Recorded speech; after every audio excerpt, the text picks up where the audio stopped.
بسم الله الرحمن الرحيم. متابعين برنامج حديث الشارع، اهلا وسهلا بحضراتكم. النهارده معاكم ابتسام الصعيدي. تعالوا شوفوا ايه اللي بيحصل هنا في شارع المحراب. عايزين نشوف ايه الموجود قدامنا دلوقتي. ده مقام وليه بركات. خليكم معانا وتابعوا وشوفوا ايه البركات اللي بتحصل، وازاي ان الحي جه شال المقام ده، حب بس يشيله. حصل معجزة، حصل اللي محدش يتخيل ابدا ان هو يشوفوا في حياته. خليكم معانا وشوفوا ايه اللي حصل. بس الاول عايزين نعرف حضراتكم، النهارده احنا امام مسجد المحراب ابو حريبه، صح؟ ابو حريبه يا جماعه. المطبوع على ال50 جنيه اول مره. يمكن نوضح لحضراتكم الموضوع ده. خليكم معانا شوفوا الجديد في اللايف ده. تعالوا معانا نشوف ايه اللي بيحصل هنا في شارع ابو حريبه. مساء الخير. مساء النور. قول لنا كده، عرفنا بحضرتك. أنا حسن. أستاذ حسن محمد مصطفى، والشهير بالأشول. أيوه لسه هقول بقى ليه بقى سموك كده. مش شهير بالأشول، نائب العيلة. نائب العيلة، اللقب بتاع العيلة. تمام. عايزين نعرف ايه اللي حصل في المقام، وازاي ان يعني المقام ده في وسط الناس كده وجنبه مسجد زي ما حضراتكم شايفين. كوم زبالة. المقام دوت كان كوم زبالة. جم يجوا يشيلوه. نفس المنطقة بالظبط. ما هي بقول لك شارع ابو حريبة بالدرب الاحمر. في الدرب الاحمر. شارع ابو حريبة بالدرب الاحمر. المقام ده كان قبل الجمعية دي ما تتبني. الجمعية الاستهلاكية دي. قبل دي ما تتبني. كان مبني المدرسة بس. تمام. يعني كان في مسافة ما بينه وما بين المدرسة. كان في مسافة الشارعين. جم الحي حب يشيلوا. ما قدروش يشيلوه. بقاله قد ايه تقريبا؟ الكلام ده بقاله يجي حاجة بتاعت 40 سنة. يجي 40 سنة. طب قول لنا يعني مين صاحب الشخصية؟ الشيخ محمد شلبي. انتوا تعرفوه ولا هو كان عايش بينكم؟ لا، مش عايش بينا. احنا اتولدنا لقيناه ده هنا. يعني انا سني دلوقتي 70 سنة. اتولدنا احنا لقيناه هنا. محدش قال لحضرتك مثلا ده مين او ايه اللي حصل او اتدفن هنا؟ الشيخ شلبي. الشيخ محمد شلبي كان بيولع هنا بالبتاع ديت الشمع. تعالى قول لنا كده ايه اللي بيحصل هنا يا عم حسن. يعني هنا كان بيولع بشمعة. يعني كل اللي يعدي الفجرية ولا حاجة يلاقي الشمعة مطفية يجددها له ويولعها. يعني هو مش عايز شمعة مثلا؟ هو عايز شمعة الوقت. هو الوقت عايز شمعة. بس الشمع اتمنع. طب بتعملوا ايه بقى؟ ما بنعملش حاجة. الرخام دوت ما كانش فيه. الرخام ده ما كانش فيه. جم الناس بعد العملية بتاعت الحي. بعد العملية ايه اللي حصل بقى لعربية الحي؟ الناس عايزة تعرف ازاي ان الحي جه شاله او عايز يشيله. ايه اللي كان عايز يشيله. كان ما قدروش يشيلوه. ليه؟ ايه اللي حصل يا عم حسن؟ اهو اتربطوا. انا عرفت ان العجل مش عايز يمشي. ولا اللي بيهد. ايه؟ تعالوا معانا كده.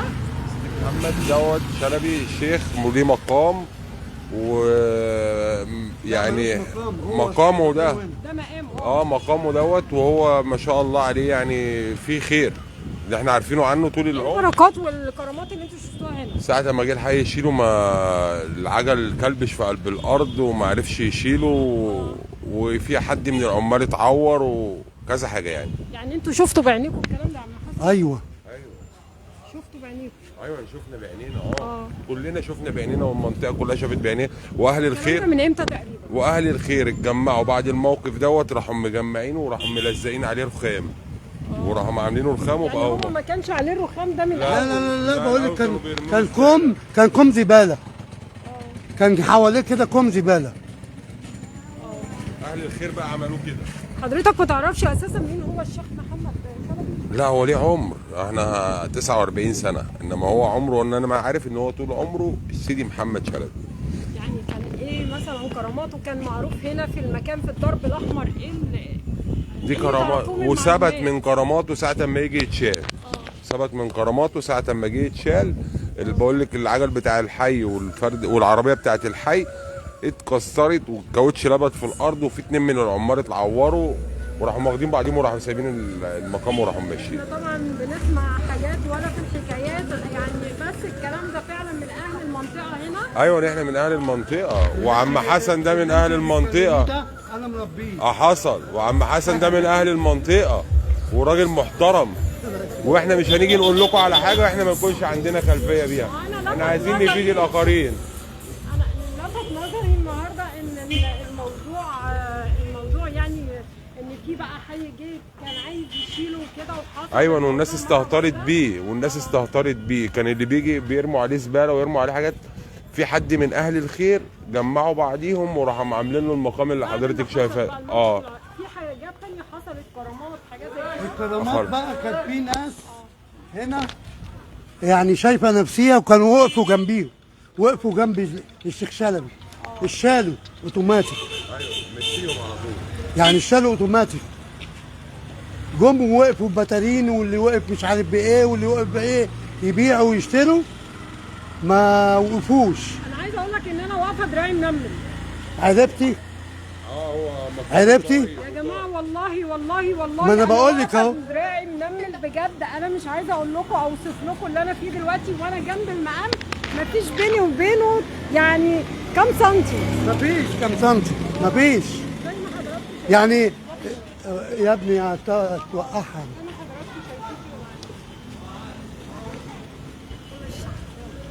تمام. يعني ما كانش الجمعيه دي اتبنت وراه. يعني ما كانش الجمعيه دي اتبنت وراه. بتقروا له الفاتحه ايوه بنصبح عليه ونقول كل يوم السلام عليكم ورحمه الله وبركاته، ونقرا الفاتحه لسيدي محمد شلبي وسيدي عبد الله الريحاني اهو. طب ايه الاحساس اللي انا حاساه دلوقتي؟ انا حاسه ان ايديا منمله ومتلجه. هو عشان انت مش يعني عندك نسبه من النسبه مش مقتنعه، انما هو ما شاء الله. لا بالعكس، انا والله قريت الفاتحه دلوقتي لو مش مقتنعه مش هنصور، وحاسه ان انا عايزه يعني انا لسه بقوله دلوقتي عايزين نعرف الناس حاجه زي كده. من غير قطع كلامك، انت لما كانش الشتاء كنت جيتي لقيتي هنا الكولمانات اللي بيشربوا منها الناس 3 هنا بيبقى كولمان. ايوه محطوطين هنا. دلوقتي انت في شتاء دلوقتي، بص الكولمان محطوط الناحيه الثانيه. ما كانش شتاء ما كنت شفت الكولمانات هنا.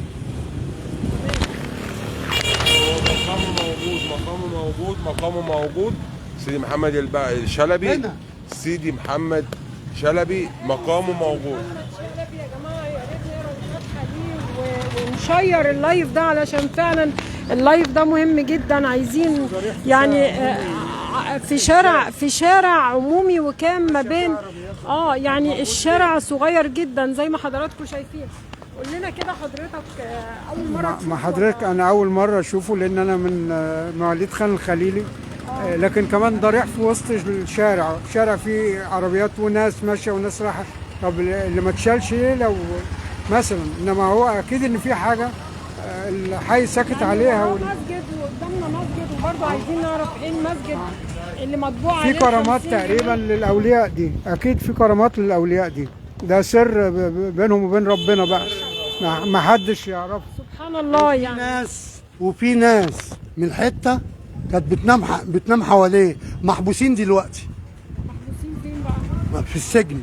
والله كراماته باينه. ايوه، يعني كانت ناس بتنام حواليه ببطاطين ونومه ثابته. دلوقتي مسجونين. كل اللي كانوا حواليه. هو طهر حوالين نفسه. هو من نفحات سيدي محمد شلبي ان هو طهر حوالين نفسه، وربنا سبحانه وتعالى سخر له ولاد الحلال اللي عملوا فيه مقام وطهروه كده زي ما حضرتك شايفه، وجلدوه كله بالرخام. انا زعلانه على الفتحه دي. ليه الفتحه دي سايبينها كده؟ وحد يعني طب ليه مش مهتمين بيه مثلا وتحطوا الشمع كده؟ ليه مش مهتمين بيه وتحطوا الشمع؟ بيجوا العيال يلعبوا فيه وياخدوا الشمع ويلعبوا فيه ونولعه ونعمله تاني. العيال بيلعبوا فيه ما بيخلوش شمعة. ما هي المكان بتاعه موجود اهو. عادي بتحط ايديك شفتي- كده عادي شفتي وتشوف. شوقي بيعمل ايه؟ ورينا كده ايه اللي موجود جوه. زبالة في مكان شمع او حاجه لا ما موجود؟ فيش هما بيكسروا الازاز انت كده. نوري، انت نوري كده هتعرفي مكان انا خايفه الشمع. بصراحه يا لا جماعه. خايفة ايه؟ ما تخافيش ياما. بصي ده كله نور. ده كله رخام وطوب. يا ريت يا جماعه ننور. بصي الله بصي الرحمن مكان الرحيم. الشمع بسم دلوقتي الله ايه؟ الرحمن الرحيم. لا اله الا بصي الله. هنا مكان الشمع، بسم الله الرحمن الرحيم. يعني كنا بنولع هنا وكان دي ليه غطا. بصي مكان الشيل، بصي مكان الشيل. يعني كان ليه مكان رخامه الشمع. باسمه وهم شالوه. ايوه ما هو بص حطوا ايه؟ حطوا ورقه. فين يعني الحاجات الموجوده شمع اهوت. لا ده شمع مطفي اهو. ايوه ما انا بقول شمع. ما انا بقول لك اهو. شمع انت اللي في ايدك ده خلي بالك الازاز. كنت عورتني يا شاوي. معلش. بصي اه اهو بصي سيادتك الشمع اهو. اه بصي ناشف اهو بسم الله الرحمن على سهم. الرحيم. على فكره انا جسمي بيقشعر يا جماعه، يعني خليكم معايا في اللايف ده خطير جدا، صعب جدا قوي عليا النهارده. وبعدين انا بكلمك وشعري بيقف. وانا بترعش. انا بقول لك لا ما تترعشيش، ده كرامته اخر جمال. يعني ما كانش اللي جم يشيلوه ما قدروش يشيلوه. يعني انا عايزه اقول لحضراتكم النهارده، عايزه اقول زمن. لحضراتكم ان بجد الواحد يعني بدأ كمان الجسم يترعش. ده حضرتك ده كان المفروض ما بيتحط له شمع برضه، والعيال لا مؤاخذه بتطول من بتوع المدارس من هنا هم اللي ده مؤاخذه. الراجل ده جاي من الشارع اهو من شغله. انا اللي انا قلته هو لك لسه بيقولوا لك والله أهو. انا لقيت ناس وانا بصور الناس بقى بتبتدي تتكلم. طيب عن ما هم المقام. كل دول قدام في الحته. يعني اي حد بيخش معاكي قديم في الحته وبيكلمك على بينه. المسجد ده بقى قول لنا كده ان ده ابو حليبه اللي قلت لك عليه. قول لنا بقى يعني ليه حطوا المسجد ده على 50 جنيه؟ اكيد عارف معلومات عنه يعني. لا المسجد دوت هو يعني حطه. المأذنة يا جماعة اللي حضراتكم شايفينها دلوقتي. انت دلوقتي اللي جاي معاكي بالموبايل ده على جنب، انت تروحي من ناحيه ابو حليبه كده تشوفيه كله، ومن ناحيه المتولي كده من بره تشوفيه وهم بيعملوا فيه، يعني بينضفوا فيه ويجددوا فيه، وغير جوه كمان يعني ده أثر يعتبر من قدم السنين من دوت قولي 800 سنه ولا 700 سنه. وبيترمم دلوقتي. بيترمم من الايام. اتعورت بيلم وهو في ايده الازاز مش واخد باله، مش مهم. فده هنا بقى كده في حاجة تانية حصلت من الكرامات. لا، ما انا قلت لك اللي بينام حواليه فين دلوقتي يا الله يرحمه من زمان. العيال اللي كانت بتنام حواليه مسجونين دلوقتي ابن رضا ناس كتير يعني. ايه تاني من الكرامات ممكن بس تقولها لنا؟ ما فيش حاجه. يعني محافظين على المقام كده. انت جيتي لقيتي محمود في مقام تاني هنا عايزة بس أسأل الاهالي هم اللي حطوه هنا ولا مين يعني؟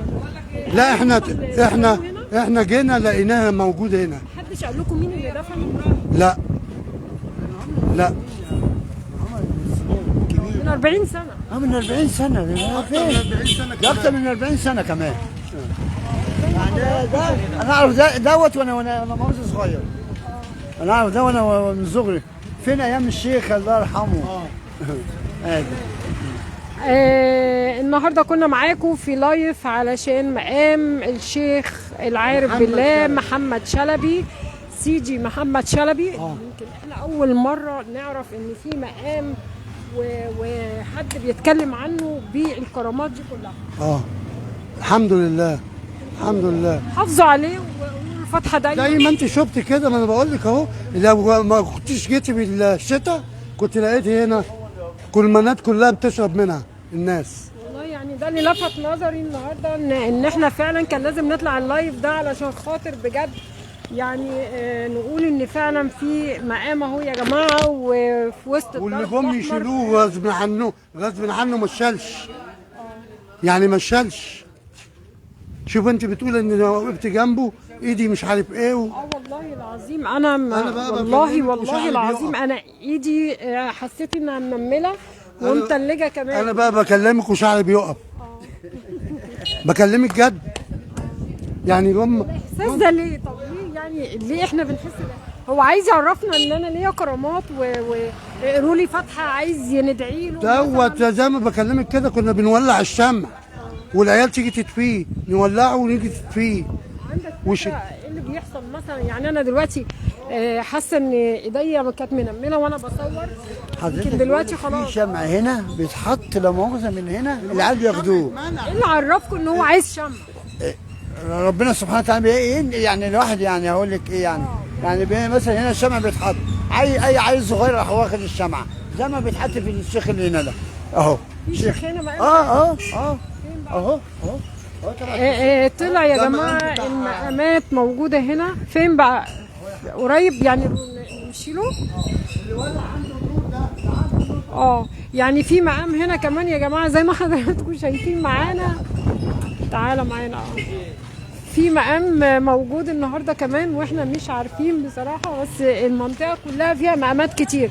في كم مقام هنا يا عم حسن؟ ده انت طول ما انت ماشيه في مقامات. الله اكبر، يعني المنطقه كلها ما شاء الله فيها كرامات وبركه يعني. بص ده بقى معمول له ايه؟ ده شفته بقى الشيخ عبد الله الريحاني. الله اكبر ما شاء الله. الراجل الطيب اللي هنا ده يتولى بيه، الراجل اللي هو الطيب يا عم صفوت. برضه ليه كرامات؟ امال ايه؟ اهو برضه بتعملوا بتحط ليلة. وبتعملوا ليله كمان. وبتفرح حاجات. حط فلوس. فلوس؟ ايوه هنا. شايفين الكرامات وشايفين المقامات ما شاء الله. يتعمل زي ده بتاع الكل. الآية القرآنية طبعا موجودة هنا وفيها لا خوف عليهم ولا يحزنون. يا إلهي لا خوف عليهم ولا يحزنون. هذا مقام سيدي عبد الله الريحاني. ده بتاع ده بتاع الكل. أولياء الله سبحانه وتعالى، دي آية قرآنية. أولياء الله لا خوف عليهم ولا هم يحزنون. أولياء الله اللي هم مذكورين في الكتاب اللي هم مخلصين وما بيأذوش نهائي. يأذوا اللي يأذيهم، بس. يأذوا يعني الناس اللي بيقول لك كانوا نايمين عند الشيخ ده وسجنوا، أكيد ده يعني مش عايزين نخش في مواضيع، يمكن عملوا حاجة غلط هو وهم بيقول نايمين. دلوقتي الأستاذ عبد المنعم عبد الغفار بيقول لك ما ينفعش نقول سيدي، يعني ما ينفعش نقول سيدي عبد الله الريحاني، نقول مقام عبد الله الريحاني. مقام فلان الفلاني العارف بالله. سيدي او ستي دي ما تعنيناش في شيء. ده اسمه شرك بالله. احنا نقول مقام العارف بالله الشيخ فلان الفلاني، انما ما نقولش سيدي. واولياء الله لا خوف عليهم ولا هم يحزنون. دي ايه قرانيه وديك شفتيها مكتوبه اهي. بس يمكن عشان مش شايفه او هي مش واضحه قوي هي اللي انا قريتها لك بس عشان ده قديمه. زي ما حضراتكم شايفين معانا. ونولعوا من هنا. بصي اسرار يا جماعه في المقامات محدش يعرفها. بسم الله الرحمن الرحيم.